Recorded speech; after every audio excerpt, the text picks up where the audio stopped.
unusually for this area, although I have seen them before. In fact,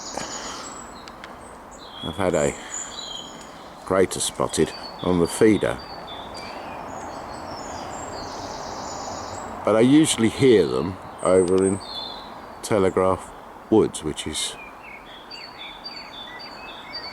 southeast from here. This year, in this woodland and the woodland on the other side of the road, you can unfortunately hear quite a lot of when I'm out. I've heard what sounds like 2 or 3 green woodpeckers and a greater spotted, which is probably one of the indigenous population of greater spotteds, one that once flew straight over the fence onto the feeder when I was in the kitchen. It made me jump. Big bird. Up here also, as I showed earlier, there is a nest. There's a nest. I'll try and get you some film of somebody coming in and out of that. I don't know who it is yet.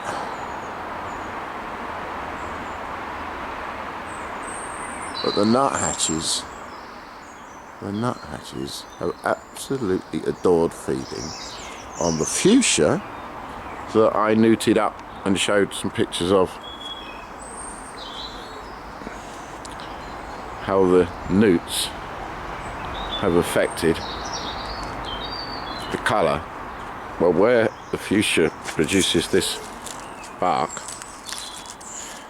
the nuthatches, even when I'm in the garden, have been out feeding and taking bark, presumably for nesting, but I suspect also for nutrition, if not primarily for nutrition. So there just goes to show how you can begin to work in the garden, because I do listen to what people say about the subject. Begin to work in the garden in such a way that you're planting and horticulture encourages and feeds the birds rather than having to put out separate feeds. I'll take the feeds in next month. I do anyway, usually, because I can't afford to feed them all the way through the year. Anyway, there's the oak, guides us towards the solstice. Yeah, and then there's Gotham. And the hawthorn begins to flower, as it's already started flowering.